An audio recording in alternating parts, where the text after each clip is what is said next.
Doutora Camila Borges, seja bem-vinda. Átila Peixoto, seja bem-vindo.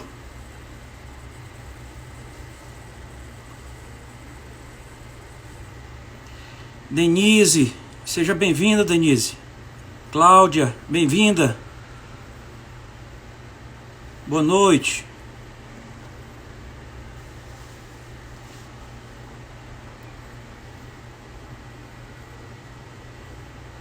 Boa noite, Denise. Antônio, seja bem-vindo. Vamos ter aqui uma conversa importante aqui com a juíza do trabalho. Diego Crescêncio, doutor Diego, advogado, seja bem-vindo. Rodrigo Sá, seja bem-vindo. Vamos agora ter uma boa conversa aqui com a doutora Aline.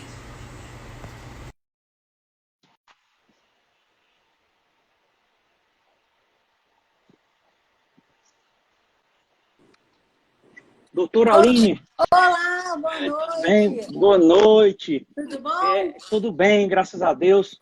É uma honra grande para o programa Diálogo Aberto lhe receber nesta noite, doutora Aline. Muito obrigado por sua gentileza. Eu que agradeço o convite, muito gentil, eu que agradeço muito. Tá. Doutora Aline, enquanto os seguidores vão entrando aí, né? Sim. Eu vou aqui iniciando, eu vou ler aqui a sua biografia que eu tenho aqui, por favor, tá? Pois não. A nossa conversa desta noite será com a doutora Aline Leporassi. Ela é juíza do trabalho, titular da 20ª Vara do Trabalho do Rio de Janeiro, graduada pela Universidade Cândido Mendes, pós-graduada em Direito Material e Direito Processual do Trabalho pela Universidade Cândido Mendes, formada pela Escola de Magistratura do Trabalho do Rio de Janeiro, juíza do trabalho do Tribunal Regional do Trabalho da Primeira Região, aprovada em primeiro lugar no concurso de 2003. Sua experiência profissional também consiste em ministrar palestras sobre direito do trabalho em universidades, na Associação de Magistrados do Trabalho e aulas de direito individual e coletivo do trabalho em cursos preparatórios para concurso de juiz do trabalho e procuradoria do trabalho, bem como para concursos para cargos de analistas e técnicos do Tribunal Regional do Trabalho e universidades em todo o Brasil. Doutora Aline Leporassi, como estão os seus dias de quarentena, doutora? Eu estou obedecendo a quarentena, estou em casa, né, trabalhando em casa, até porque a gente na área trabalhista, até com essas medidas provisórias, essas alterações que saem a toda hora, eu acho que a gente está trabalhando como nunca, produzindo como nunca, mas em casa. É isso aí. Eu quero deixar avisado aqui para os seguidores, tá? Os seguidores e as seguidoras que quiserem enviar perguntas aqui para a doutora Aline, ela está aqui gentilmente para responder, tá? Então podem enviar as perguntas. Enquanto não chegam as perguntas, eu vou iniciar aqui. Doutora Aline, medidas que a empresa pode tomar para tentar evitar as dispensas, doutora? Na verdade, assim, nesse período inicial, né, em que aconteceu tudo isso, a grande dúvida que as empresas têm, a grande dúvida o grande dilema, né? Nem sempre a empresa quer mandar embora, a empresa quer manter os funcionários, né? Só que imagina, a empresa que foi atingida por essa situação da pandemia, está fechada, ou parcialmente ou totalmente fechada. Ela fica, bom, se não tem dinheiro entrando, né? Se eu não tenho receita, como é que eu vou fazer o pagamento dos meus empregados? Então, as medidas provisórias 927 e 936 dão algumas soluções, né? Dão algumas hipóteses em que o empregador pode utilizar para os empregados para evitar essas dispensas. Então, vou dar algumas, sem entrar especificamente em cada uma, a gente pode depois até tratar disso, mas só para poder ter um panorama mais amplo. O empregador pode suspender o contrato de trabalho do empregado, ou seja, quando você tem uma suspensão, o empregado não trabalha e não recebe, né? Não recebe diretamente do seu empregador. Ele vai receber aquele benefício emergencial do governo federal. Pode também fazer um acordo, né, onde vai haver uma redução de jornada de trabalho proporcionalmente à redução de carga horária, de horário de trabalho. pode haver aplicação de uma antecipação de férias individuais, pode aplicar o banco de horas, pode colocar, às vezes, o empregado para trabalhar em casa. Então, assim, tem uma série de medidas para aquelas empresas que não querem ou querem evitar as dispensas, podem tomar. Certo. Doutora Aline, começaram a chegar aqui as primeiras perguntas aqui. O Átila Peixoto, ele pergunta, a partir de quando... Cadê? Não, a pergunta dele. As condições previstas na medida provisória 927 começam a vigorar a partir de quando? Aqui ela foi editada, né, e foi publicada no dia 22 de março.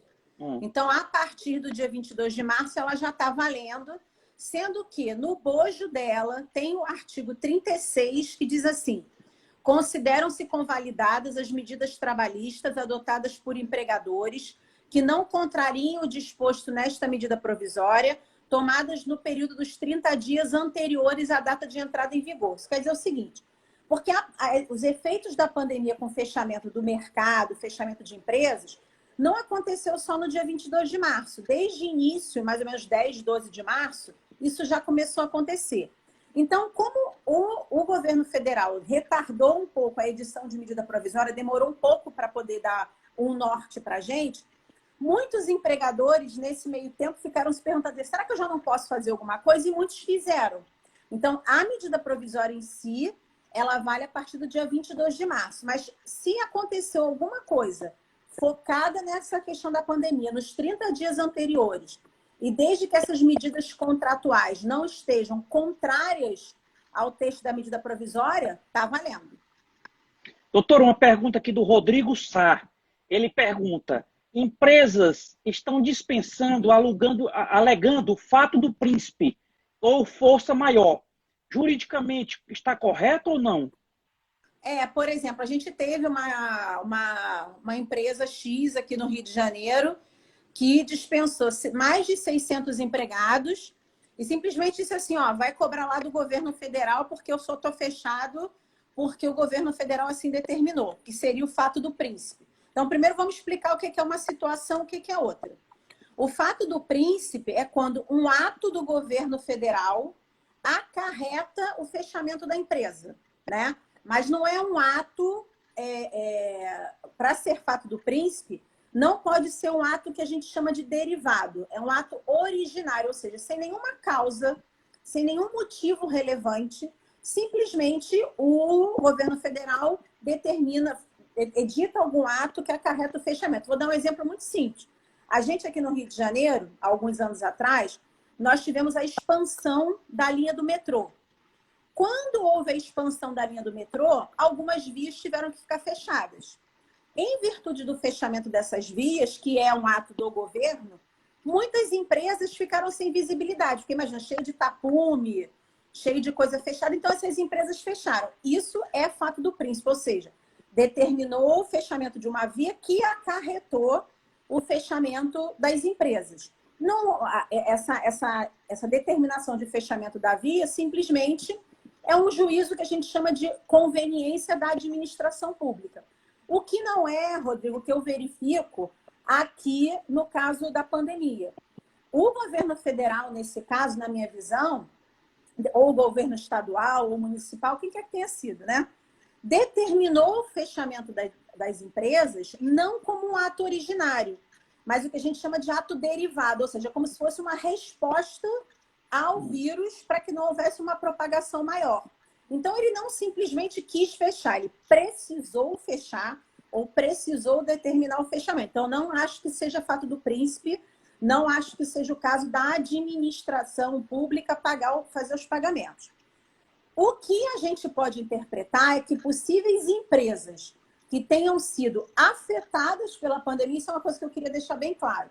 Não é qualquer empresa que hoje vai mandar embora e que vai dizer que está mandando embora por motivo de força maior. Vamos pensar o seguinte, atividades essenciais como farmácias, supermercados, estão funcionando a pleno vapor.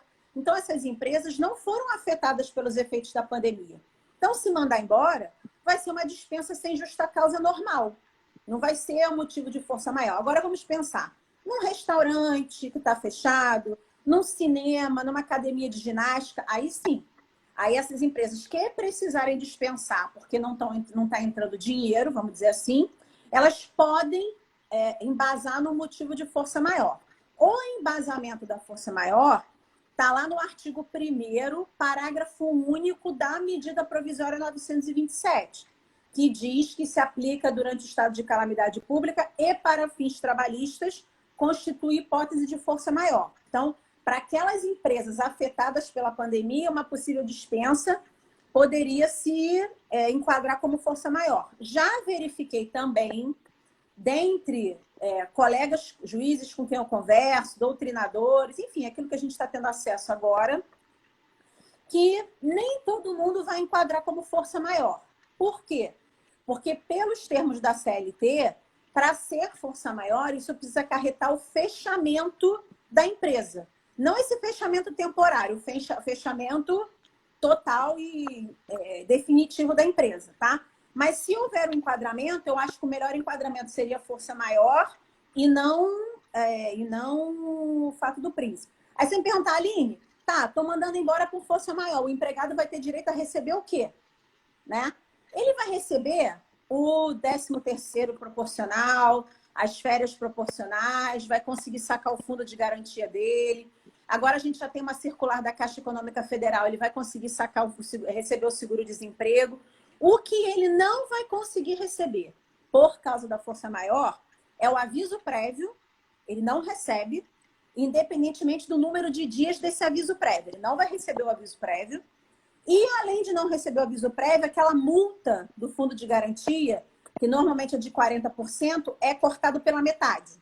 Aí recebe 20%. É a única diferença, mas as outras verbas ele vai receber integrais. Certo. Doutora, chegou aqui uma pergunta aqui da minha mãe, tá? Ela graduou recentemente em Direito aí. Marta Pereira. A Marta Pereira pergunta, doutora Aline, nessa pandemia, a senhora acredita que as ações trabalhistas vão surgir em um número maior? Eu acho. Eu acho que, assim, nesse momento agora, muito provavelmente não, até porque os próprios empregados, né, as próprias pessoas que estão sendo dispensadas, estão com dificuldade ou com receio de locomoção. Mas eu acho que quando isso tudo melhorar, e eu tenho fé que isso vai melhorar em pouco tempo, pelo menos no menor tempo que a gente possa imaginar, é o caminho. Porque, assim, muitas empresas estão fazendo acordos equivocados, muitas empresas como essa que eu até mencionei no meu exemplo, né? Estão mandando embora e falando, vai cobrar do governo, quando, na verdade, ela deveria ter pago. Então, eu acho que até a gente teve, depois da reforma trabalhista, a gente teve um decréscimo, né? Uma redução de reclamações trabalhistas, mas eu acho que agora vai voltar a aumentar. Certo. Doutora, chegou aqui uma pergunta aqui também do Átila Peixoto. Ele pergunta, doutora Aline, o empregado... cadê? Não, qualquer empregado pode ser colocado para trabalhar em home office? Se a função dele tiver compatibilidade com home office, sim. A gente, na verdade, essa ideia de trabalho em home office ou teletrabalho já está regulamentada desde o final de 2017 com a reforma trabalhista. Só que lá, na reforma trabalhista, e numa situação normal, vamos dizer assim, o empregado precisa concordar para sair do trabalho, vamos dizer assim, presencial, para passar para o trabalho em casa, para o home office. Na situação atual, ele não precisa concordar. O empregador só vai ter que fazer um acordo, uma comunicação, vamos dizer assim, prévia, no prazo de 48 horas, uma comunicação por escrito, e ele é colocado para trabalhar em casa, então isso pode acontecer com qualquer empregado. Doutora, uma pergunta aqui da Denise Pinho. A Denise pergunta, doutora, se o empregado é demitido por estar com Covid, caberia dano moral? Precisa de perícia? Assim, na verdade, quando o empregado ele é dispensado, primeiro que ele estando doente, ele sequer pode ser dispensado. Né? Um empregado doente, não estou nem falando de doença profissional ou doença do trabalho. O fato dele estar doente já impede o empregador de dispensá-lo. Então, se ele for dispensado, qual é a medida mais adequada? Pedir a sua reintegração, ou seja, o retorno ao trabalho, para que ele possa fazer o tratamento e depois, se for o caso, ser dispensado. Né? Cabe dano moral? Sim, eu acho que sim. Até porque, nesse momento, muito mais do que em qualquer outro, caberia ao empregador cuidar desse empregado, dar a ele todas as condições para que ele pudesse fazer o tratamento e não para que ele fosse dispensado. Aí ele falou, é necessária a perícia? Depende, né? Se tiver um atestado médico, alguma declaração médica que ele é portador de Covid ou de qualquer outra doença, a princípio a perícia está dispensada. Outra pergunta. O empregado tem direito a manter o vale transporte no caso de home office? Então, no caso de home office, a gente tem lá na medida provisória 936 e na 927, principalmente, a gente tem a determinação de que o empregado que vai estar trabalhando em casa, se ele está trabalhando, a princípio, ele tem que manter todos os benefícios que ele recebia antes. Então, por exemplo, se eu recebia um vale alimentação, estou trabalhando em casa, continuo recebendo. Se eu tenho plano de saúde, estou trabalhando em casa, continuo recebendo. Especificamente no que se refere ao vale transporte, apesar de não se falar nada, eu acredito que seja viável que o empregador retire. Por quê? Porque o vale transporte ele é utilizado justamente para o empregado, para custear esse valor que o empregado faz de casa para o trabalho e do trabalho para casa. Agora, já que ele não está mais tendo deslocamento, eu acho que esse benefício especificamente pode ser suprimido. Doutora, uma pergunta aqui do Fabrício. O Fabrício pergunta, doutora, a senhora considera que o Covid-19 pode ser uma doença ocupacional? O que a gente tem? A gente tinha nas medidas provisórias um artigo, se não me engano, na 927, deixa eu até procurar aqui, no artigo 29 da medida provisória 927, tinha assim, os casos de contaminação pelo coronavírus não serão considerados ocupacionais, exceto mediante comprovação de nexo causal. Esse artigo teve a sua redação suspensa pelo Supremo Tribunal Federal. E aí, quando houve a suspensão, muitos pensaram assim, agora teve a suspensão, automaticamente ele vai ser considerado como uma doença ocupacional. Não. Qual é a ideia que a gente tem que ter? O Covid-19 pode ser considerada, a Covid-19 pode ser considerada uma doença ocupacional. Mas, independentemente disso, vai ter necessidade de comprovação do nexo causal. O que é nexo causal? Vai ter que comprovar que ele adquiriu aquela doença enquanto estava trabalhando, ou por causa do trabalho. Então, vai ter que fazer um elo entre a doença e o trabalho desenvolvido. E aí é que a gente vai ter uma grande dificuldade de...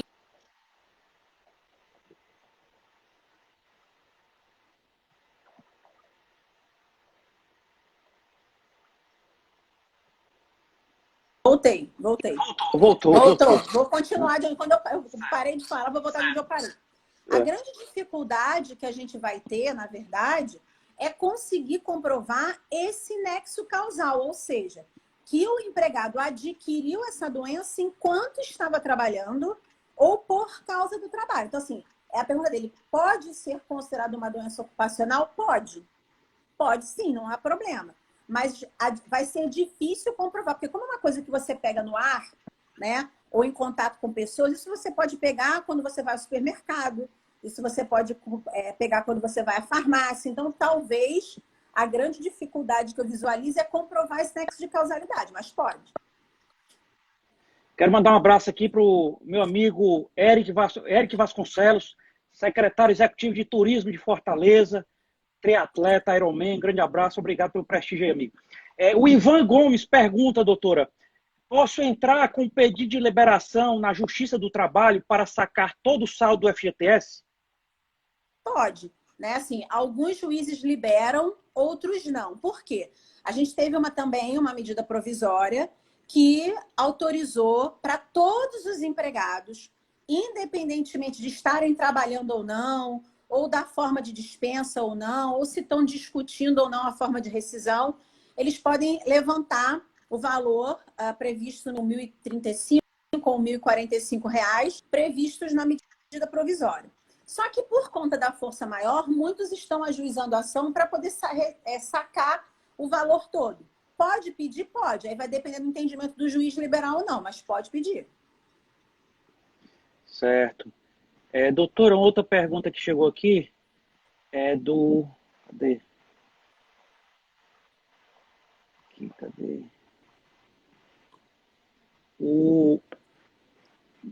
Doutora, mas isso diz respeito apenas à multa por dispensa imotivada?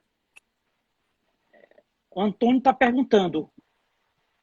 A Ele questão só da força complementou. maior, provavelmente. Acho que é, né? Com relação à força maior, o enquadramento como força maior nessa dispensa só vai afetar a multa rescisória e o aviso prévio. Né? Então, para aqueles que acharem que a força maior não tem aviso prévio e a multa rescisória vai cair pela metade, e para os outros empregados, e para aqueles que entendem que não é força maior, ele vai receber tudo. Mas com relação aos outros valores ou às outras verbas, o empregado tem direito a receber os valores integrais. Tem uma pergunta aqui da Alexia Vivian. Alexia, doutora, a senhora entende que não precisa haver o fechamento do estabelecimento? Então, justamente por conta da previsão da medida provisória, que está lá, como eu disse, no artigo 1º, parágrafo único, eu entendo que a medida provisória já enquadra a situação atual como situação de força maior, porque diz, olha, e para fins trabalhistas constitui hipótese de força maior.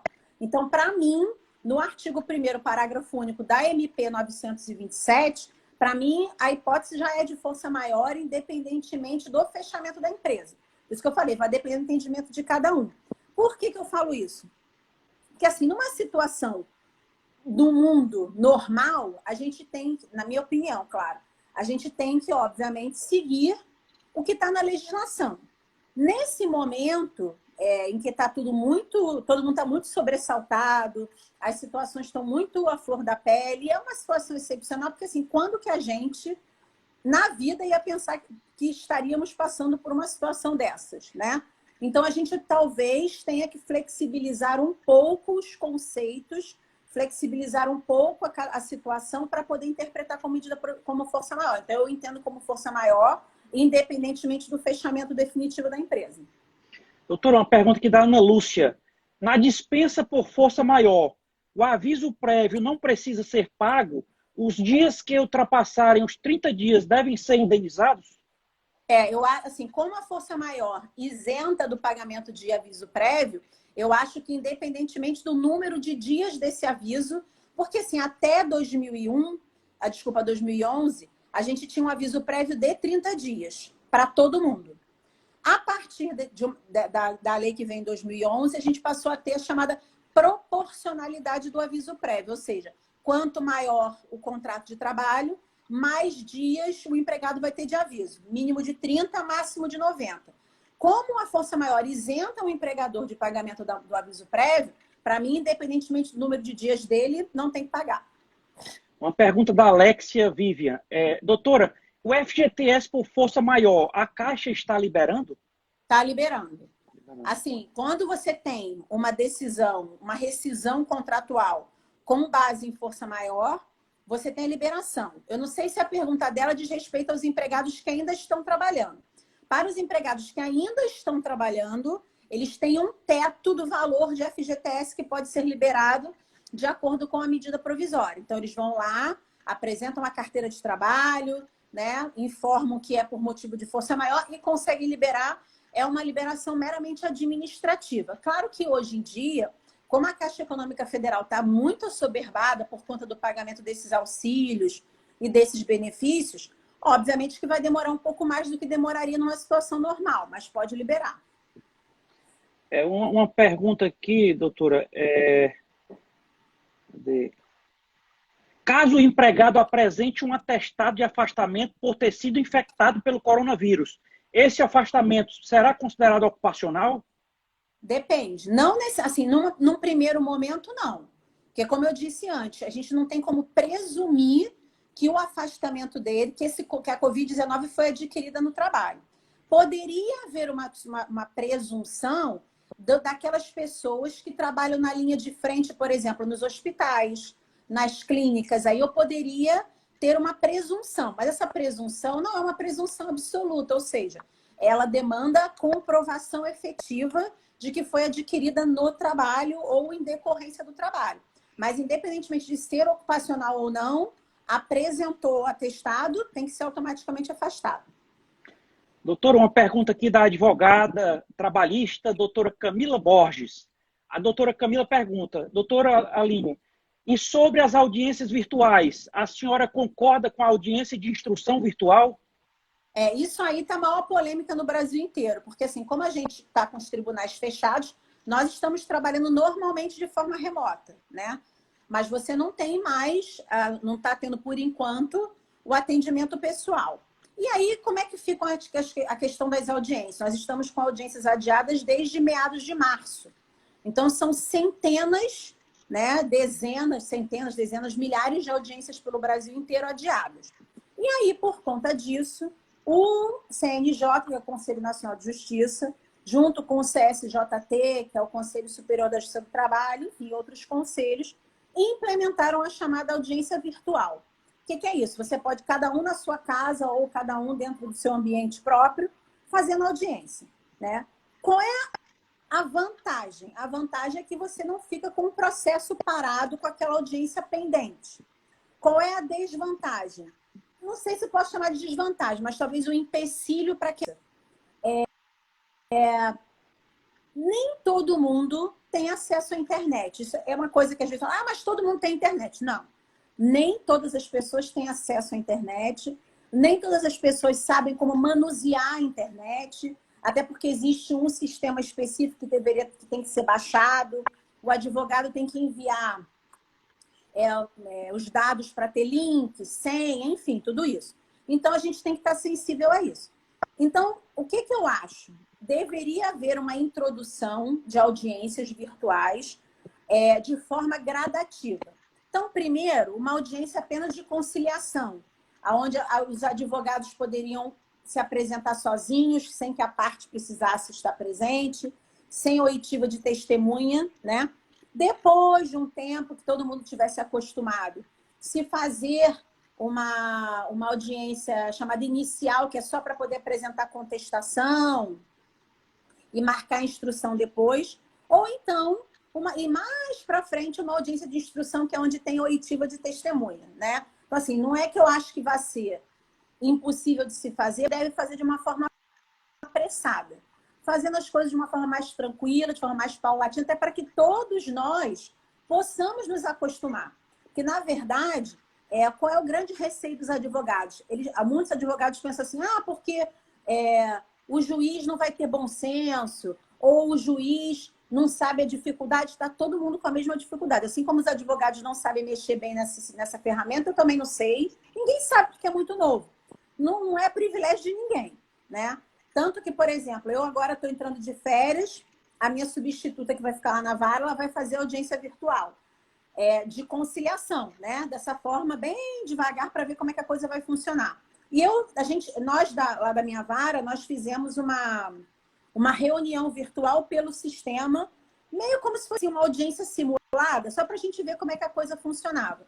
Posso dizer, o sistema é bom, né? Ele é quase autoexplicativo, não é nada de outro mundo, mas claro que nem todo mundo vai ter tanta facilidade. Muita gente vai ter dificuldade de utilizar, muita gente passa pelo que a gente chama de chão digital, né? Não tem acesso, não sabe mexer, então isso talvez seja um complicador. Por esse motivo, é que no ato do CNJ a gente tem as audiências virtuais, elas a princípio vão acontecer desde que as partes concordem com que ela aconteça.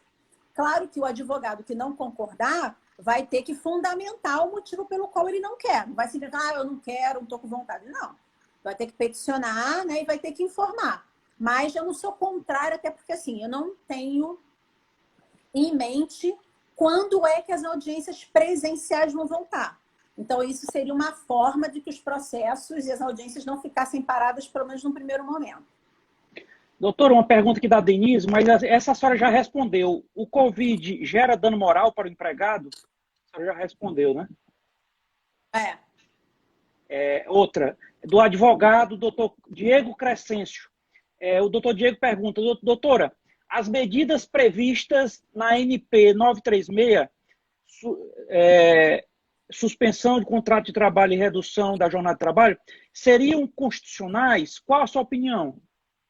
A minha opinião é o seguinte: o grande problema dessa redução de salário e de jornada e da suspensão temporária do contrato não são nem as medidas em si. Porque hoje, para essas empresas afetadas pela pandemia, essas medidas são necessárias, eu diria até essenciais, para que as empresas se mantivessem, né, e continuassem existindo depois que isso tudo passar. O grande problema é que esse ajuste ele pode ser feito de acordo meramente individual. Então, eu não preciso da intervenção ou da presença do sindicato. E qual é o problema disso? É porque mesmo que você tenha um acordo em que você reduza o salário, reduza o seu horário de trabalho, e mesmo que você receba um benefício emergencial do governo federal, no final das contas, você vai ter uma redução de salário. Você nunca vai receber igual, né? Somando o benefício com aquilo que você vai receber do empregador, ou só o valor do benefício, sempre vai ser inferior ao valor que você recebia numa situação normal. É matemática. Então, e para isso, a Constituição prevê que deveria ser feito por acordo coletivo ou convenção coletiva, ou seja, mediante a intervenção do sindicato. Justamente por isso, houve o ajuizamento de uma ação direta de inconstitucionalidade pelo partido Rede de Sustentabilidade. O Supremo já se manifestou em plenário e já disse que não é inconstitucional. Volto a dizer, numa situação normal, eu tenderia a interpretar que há inconstitucionalidade. Mas como estamos numa situação de força maior, como eu disse, a gente tem que começar a flexibilizar alguns conceitos para que as coisas possam continuar caminhando. E foi nesse sentido o voto do Supremo. Deixar um aviso para Denise Pinho. Denise, essa pergunta que você fez, que a doutora já respondeu, a live vai ficar salva. Então você pode assistir a live novamente, que vai estar lá a resposta, tá? A Ana Lúcia pergunta: doutora, de quem é o ônus de comprovar onde foi contraído o Covid? Eu acho que, a princípio, o ônus de comprovar é do empregado, né? Que ele está alegando que adquiriu no local de trabalho. Esse ônus pode ser invertido e pode ser do empregador quando a gente tem algumas atividades, como as chamadas atividades de risco, para a aquisição dessa doença. Então, como eu disse, se trabalha no hospital, se trabalha, por exemplo, num transporte público que tenha muita gente, ou se trabalha até numa atividade que não seja de risco, mas fica comprovado que o empregador não forneceu EPI, que é o que a gente chama de equipamento de proteção individual, né? Não forneceu máscara, não forneceu luva, ou não forneceu álcool gel, enfim. Aí você pode inverter o ônus da prova, ou seja, dizer que é do empregador a comprovação de que ele não adquiriu, mas a princípio eu acho que é do empregado. A doutora Denise pergunta: se não tiver laudo, como faz? Vai precisar de não necessariamente de um laudo médico, mas pelo menos de um atestado médico dizendo que ele é portador da Covid-19. Sem isso, não tem nem como afastar o empregado. Outra pergunta aqui: o acordo coletivo de trabalho entre a empresa e o sindicato dos empregados vence dentro dos próximos meses. Precisa da concordância do sindicato para a prorrogação no período da pandemia? Na medida provisória, agora eu não sei em qual delas exatamente, eu acho que talvez da 936, esse tempo, esse prazo de validade do acordo coletivo ou da convenção coletiva pode ser estendido, né? E pode ficar perdurando por mais um tempo até passar o período da pandemia. Quando a pandemia passar, aí sim voltam a negociar. Então, a princípio, esse prazo, os termos da norma coletiva continuam, tá? Independentemente de concordância de qualquer das partes, justamente para evitar que as pessoas tenham que se reunir para fazer uma nova norma coletiva. E aí, posteriormente, com tudo isso passar, aí sim se faz uma nova negociação. A Ana Lúcia pergunta: doutora, os casos que tiverem apenas suspeita do Covid, não houve exame atestando entra como doença ocupacional? Essa questão da doença ocupacional vai sempre ficar atrelado à necessidade de uma prova pericial quanto à existência de Covid-19 decorrente do trabalho, né? Uma mera suspeita, o que eu faria se eu fosse empregador? Eu o afastaria do emprego, né, para que ele possa fazer o exame, para que ele possa passar por algum teste, até para evitar possível contaminação de outros empregados. Mas não necessariamente vai ser doença ocupacional, porque não se sabe se ele adquiriu no trabalho ou em decorrência do trabalho.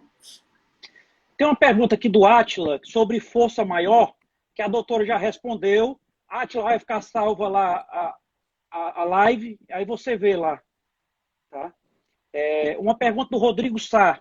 O Rodrigo diz, doutora, quais as primeiras impressões da doutora sobre a audiência de instrução por videoconferência? Foi até que a gente até já conversou. Eu não sou contrária à audiência de instrução, mas eu acho que não nesse momento inicial, ou pelo menos não a partir da data que o CNJ colocou como possível, que é dia 25 de maio, porque é algo muito novo. Eu acho que a cautela agora seria melhor fazer outro tipo de audiência. A Ana Lúcia pergunta, doutora, na força maior, se quiser colocar para cumprir aviso, há alguma objeção? Não, não tem nenhuma objeção. Só que o problema de você determinar o cumprimento de um aviso durante o prazo durante uma dispensa de força maior, meio que descaracteriza a força maior. Então, eu não acho que isso seja muito favorável para a empresa. Eu acho melhor aplicar a força maior como um todo e não dar um aviso prévio. O Antônio pergunta, doutora, o empregado com contrato suspenso pode sacar o fundo de garantia total ou parcial? Pela medida provisória, ele só poderia sacar parcialmente, que é aquele valor máximo, a princípio, se não me engano, como eu disse, acho que é de R$ 1.045. De cabeça agora eu não estou me lembrando. Mas não o valor todo. Ele poderia, se fosse o caso, ajuizar uma ação na Justiça do Trabalho para tentar sacar o valor todo com base na força maior, não com base na suspensão do contrato, com base na força maior prevista lá na lei de FGTS, que é a lei 8.036 de 90. Mas administrativamente, ele não vai conseguir sacar tudo, mas pode sacar, mesmo estando com o contrato suspenso. Uma outra pergunta aqui da Ana Lúcia. Posso interromper o contrato de redução de jornada e fazer uma suspensão contratual? Eu acho que não. Então, assim, eu acho que uma vez implementada uma medida, porque assim, as medidas da 936 são basicamente a suspensão do contrato ou a redução de jornada de salário. A suspensão do contrato por até 60 dias e a redução de jornada e de salário por até 90 dias. Eu acho que assim, se você suspendeu o contrato e agora quer reduzir a jornada e o salário, essa alteração é uma alteração benéfica, porque ele deixa de ficar sem receber nada e passa a receber alguma coisa. Então, acho que essa alteração até pode. O cuidado que a empresa tem que ter é que, como vai ter uma alteração, vai ter que informar ao governo federal, até porque isso vai impactar provavelmente no valor do benefício emergencial que o governo federal vai pagar. Agora, ao contrário, eu acho que não é possível. Eu fiz agora um acordo, por exemplo, de redução de jornada e no meio dele quero alterar para suspensão. Aí eu acho que não, acho que vai ter que esperar acabar o prazo para depois implementar a próxima medida. Uma pergunta aqui da Alexia Vivian. Doutora, segundo o rito do CPC... não, nessa aqui não. Cadê?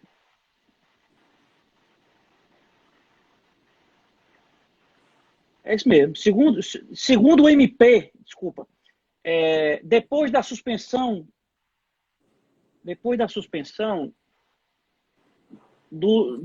pode o empregador fazer a redução de 90 ou o uso de um tipo exclui a possibilidade do outro tipo?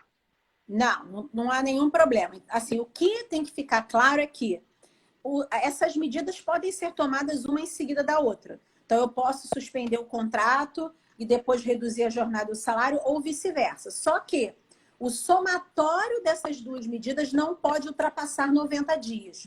Então, por exemplo, se eu já fiz um acordo de redução de jornada de salário por 90, eu já estou no prazo máximo.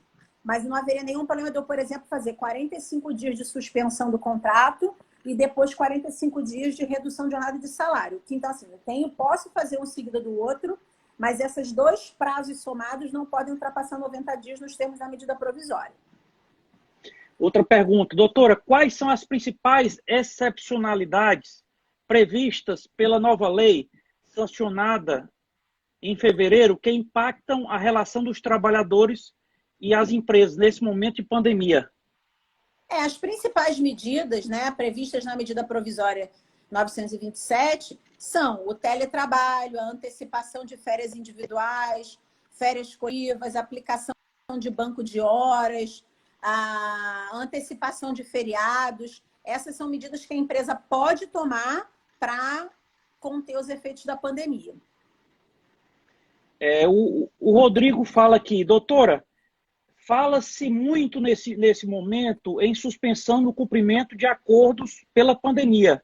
Qual a sua impressão sobre o assunto? Pode ser deferido de ofício? O que acontece? Até para poder o pessoal entender. Muitos processos na Justiça do Trabalho, eles acabam finalizando em acordos, né? Com a previsão de pagamento, datas, valores, enfim. Só que imagina, se fez um acordo, sei lá, em dezembro do ano passado, para pagamento em 10 vezes. Nunca que o empregador poderia imaginar que chegando agora em março, ele pudesse estar fechado e, consequentemente, não tivesse dinheiro para pagar. Então, são muitos os processos em que eu tenho visto petições dos advogados, com pedido de suspensão do pagamento desses acordos. A questão é saber o seguinte, primeira coisa, todo mundo pode se valer desse pedido de suspensão do pagamento? Para mim, não. Só as empresas que, obviamente, foram atingidas pela pandemia. Vou te dar um exemplo. Eu estava trabalhando no sistema e entrou um pedido desse de um hospital. O hospital está funcionando, então não faz sentido ele não pagar. Ou um banco que está funcionando, ou um supermercado, não faz sentido esse tipo de pedido de suspensão de pagamento do acordo. Mas eu também vi muitos pedidos, por exemplo, de restaurantes que estão fechados. Como eu disse, se não entra dinheiro, não vai ter como pagar. E aí a gente vai ter que fazer uma ponderação, né? Entre a chamada coisa julgada, ou seja, aquilo que já está decidido, que é aquilo que está no acordo, versus a situação excepcional que a gente está vivendo. Então, existem juízes que não concedem essa suspensão do acordo, falam, olha, fez o acordo, tem que pagar, e outros que têm uma ponderação como eu. Mas eu não faço isso de ofício, ou seja, eu não faço isso de minha livre e espontânea vontade. Eu acho que depende de um requerimento feito pela empresa, devidamente fundamentado, aí eu vou analisar caso a caso, mas eu acho que dá para suspender em algumas situações. Doutora, uma pergunta aqui da Eliane Castilho. A Eliane diz, doutora, na suspensão do contrato, na dispensa férias, o décimo são contados parcialmente. São contados parcialmente, ela está perguntando. E FGTS, na suspensão, conta todo o período? Então, se o contrato está suspenso, o período de suspensão, que pela medida provisória é de até 60 dias, esse período de suspensão, nesse período, não há contagem de tempo de serviço para nenhum fim. Então, você não tem contagem de período de férias, você não tem contagem de período de 13º, não tem depósito de fundo de garantia, nada disso. O contrato está efetivamente suspenso. Então, lá na frente, por exemplo, se o empregado for dispensado, esse período vai ser desconsiderado para essas verbas e para essa proporcionalidade que a gente está tratando. Doutora, uma pergunta aqui da advogada trabalhista, doutora Camila Borges. A doutora Camila pergunta, doutora, as medidas do MP 927, da MP 927, podem ser implementadas juntamente com as medidas da MP 936? Pode, não vejo problema nenhum. Então, eu posso colocar, por exemplo, uma parcela dos meus empregados em teletrabalho, posso colocar uma parcela dos meus empregados com contrato suspenso. A única coisa que tem que ser alertado e que tem que ser pensado é para que diferentes para empregados da mesma empresa não sejam interpretadas como medidas discriminatórias. Então, por exemplo, vamos supor, eu tenho um restaurante em que eu tenho 3 cozinheiras, 3 garçons e um caixa. E ela está totalmente fechada. Se está totalmente fechada, não tem como eu aplicar uma medida menos favorável para um e mais favorável para outro, porque isso pode ser considerado medida discriminatória. Mas vamos imaginar que esse restaurante esteja atuando parcialmente com delivery. Eu não preciso dos garçons, né? Então, eu poderia, por exemplo, para os garçons, aplicar uma suspensão e para os outros aplicar uma mera redução. Então, mas dá para você colocar cumulativo, dá para antecipar férias para uns e para outros não, até dá. Uma pergunta aqui do Eduardo Bolzan. O Eduardo diz, doutor, a empresa pode substituir o depósito recursal pelo seguro garantia? Assim, poder até pode, mas a maior parte dos juízes não vem deferindo por conta da liquidez. Porque se já tem dinheiro, né? Se já tem dinheiro no processo, essa substituição poderia ser interpretada com algum tipo de prejuízo. Então, a maioria não tem concedido essa substituição. Doutora, o João Emiliano pergunta, o empregado em grupo de risco no qual o empregador não afasta, cabe ação com pedido de liminar para afastamento? Mas com o Covid, você diz que ele está falando? Deve ser. Eu entendi que é Covid. Assim, se ele está com Covid, ele está doente. Então, se ele está doente, ele tem que ser imediatamente afastado. Na verdade, se ele apresenta o atestado, já pode deixar de comparecer. Aí independe da vontade do empregador ou não. Apresentou o atestado e está liberado do trabalho. Outra pergunta aqui, doutor. Um trabalhador pode se recusar a viajar para uma região considerada endêmica?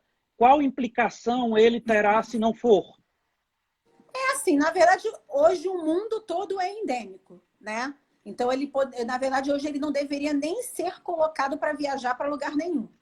No entanto, a gente sabe que existem algumas atividades essenciais em que é necessária essa viagem. Então, se ele dentro de uma atividade essencial, em que é primordial a viagem dele, infelizmente ele vai ter que ir, claro que desde que fique comprovado que o empregador tomou todos os cuidados necessários para amenizar um possível contágio. Mas se não for viagem essencial, se não for atividade essencial, ele pode se recusar. Se o empregador não quiser, né, ou não acatar, ele pode ajuizar uma reclamação trabalhista, uma ação trabalhista pedindo a rescisão indireta do contrato, porque as atitudes tomadas pelo empregador podem afetar a saúde dele. Uma pergunta aqui da doutora Camila Borges. Doutora, o banco de horas pode ser utilizado no caso de redução de jornada da MP 936? Aqui, se você reduz a jornada, já não há, na minha visão, motivo para você aplicar o banco de horas com relação à jornada que ele vai estar trabalhando. O que você pode aplicar é a medida provisória 927, e nessa MP 927 diz que você pode aplicar um banco de horas chamado de positivo ou negativo. Então, por exemplo, se antes da pandemia eu tinha, sei lá, 200 horas extras, pode colocar agora o empregado 200 horas sem trabalhar. E aí não precisa lançar mão da redução de jornada. Outra pergunta. Da Érica. A Érica diz, doutor, uma funcionária grávida não foi afastada do trabalho. Caixa de mercado pegou o Covid e teve complicações. Inclusive com internação. Poderia se culpar o empregador pelo não afastamento? Sim. Todo empregado em grupo de risco deveria ser afastado. Há uma recomendação, inclusive da OMS, para esse afastamento. Então, por exemplo, gestantes, maiores de 60 anos, pessoas com problemas respiratórios ou com algumas doenças que tenham como consequência a redução da imunidade, isso já é uma determinação, uma recomendação para que o empregador afaste do trabalho. Tanto que isso vem sendo objeto de diversas ações coletivas em que, quando o empregador não quer afastar voluntariamente, há uma ordem judicial para afastamento, né? Então, nesse caso, você pode ajuizar uma ação pedindo o afastamento dessa trabalhadora ou de qualquer outro que esteja no grupo de risco. Doutora Aline, nós estamos aqui indo para a reta final, tá? Antes das suas considerações finais, eu quero deixar alguns avisos aqui para os nossos seguidores, as nossas seguidoras, tá? pedir para quem está assistindo aí, para quem não segue ainda o Diálogo Ponto Aberto, para seguir, tá? Nós estamos com lives diariamente, todas levando conteúdo, assim, tem sido bem interessante os nossos debates. Então, assim, pedir para quem seguir a doutora Aline também, acompanhar aí o trabalho da doutora Aline e também seguir o Diálogo Ponto Aberto. Tá? Amanhã, diariamente, às 19 horas, as nossas lives. Né? Amanhã nós teremos uma especialista, uma professora da USP, especialista em comunicação. Tudo sobre comunicação, né? Ela vai aqui amanhã esclarecer como se comunicar de forma saudável, como se comunicar, até para os advogados que estão aqui, as advogadas, né, que precisam realmente se comunicar, né? Também é importante estar presente amanhã na live, a professora Raquel Polito, né? No domingo vamos ter um brasileiro que disputou 6 Olimpíadas representando o Brasil, né?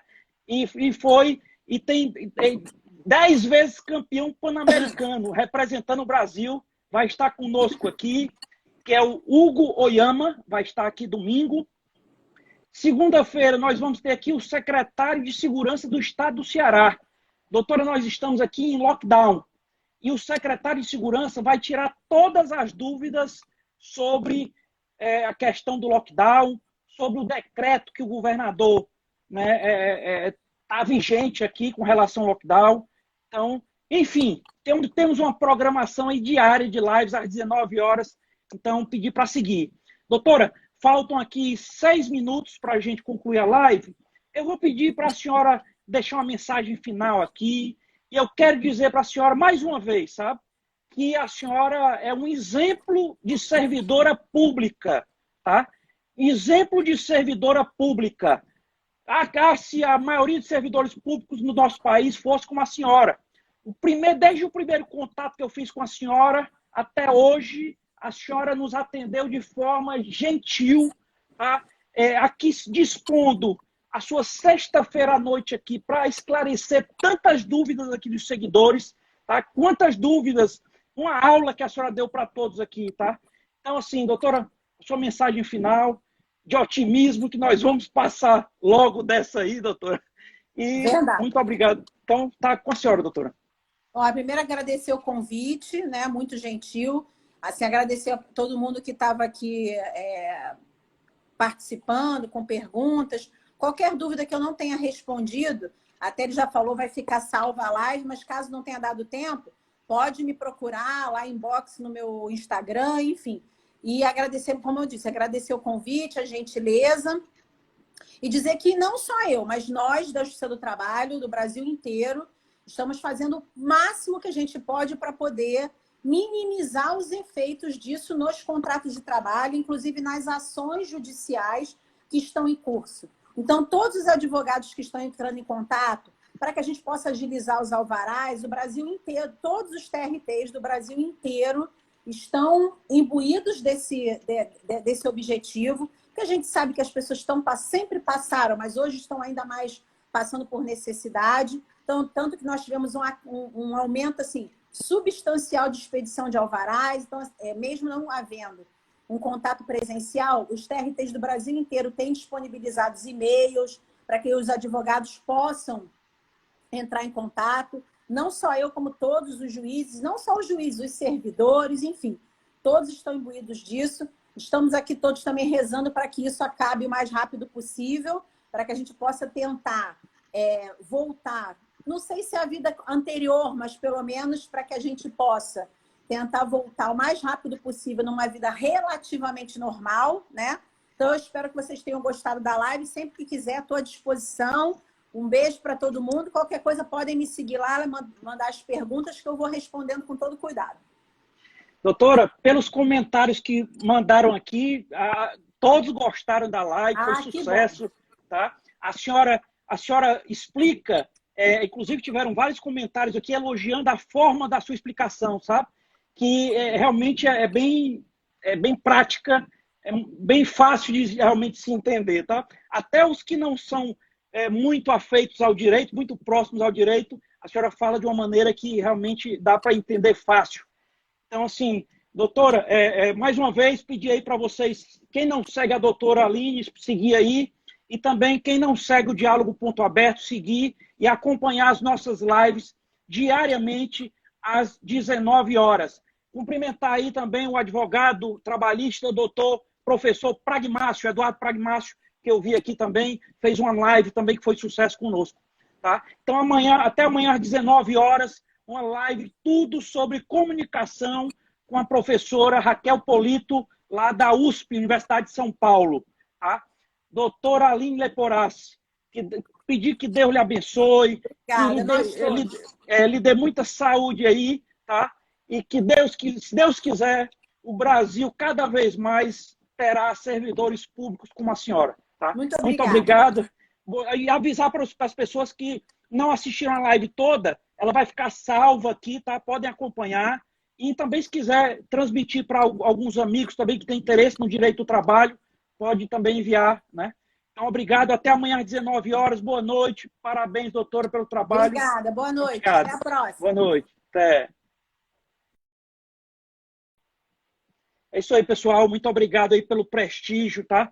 Vocês que abrilhantaram a nossa live, participaram de forma brilhante aí da live, né? Ana Lúcia, a Baiprice, a Carla, Átila Peixoto, Ulisses Vasconcelos, Ana Lúcia, né? A Alexia Vivian, enfim, Sueli Lima, Solange Cunha, Natasha Sá, Rafael, Rodrigo Sá, doutor Diego Crescêncio, advogado, doutor Eduardo Pragmácio, professor, enfim, assim, os seguidores aqui, nota 10 aqui a participação de todos, e amanhã às 19 horas, com um encontro marcado aqui, tá, com a professora da USP, né, a Miriam Bastos. Obrigado, Miriam Bastos, você é uma grande arquiteta. Ivan Gomes, obrigado, Ivan Gomes. Enfim, deixar avisado aqui, tá? Amanhã, uma especialista de comunicação, professora da USP, né? Domingo, um esportista brasileiro, participou de 6 Olimpíadas, 10 vezes campeão pan-americano, vai aqui falar sobre superação. Tá? Segunda-feira, nós vamos ter o secretário de Segurança do Estado do Ceará, ele é delegado da Polícia Federal, vai tirar aqui todas as dúvidas aqui sobre o lockdown, isolamento, enfim. Obrigado a todos, boa noite, que Deus abençoe aí esse final de sexta-feira e até amanhã às 19 horas, encontro marcado.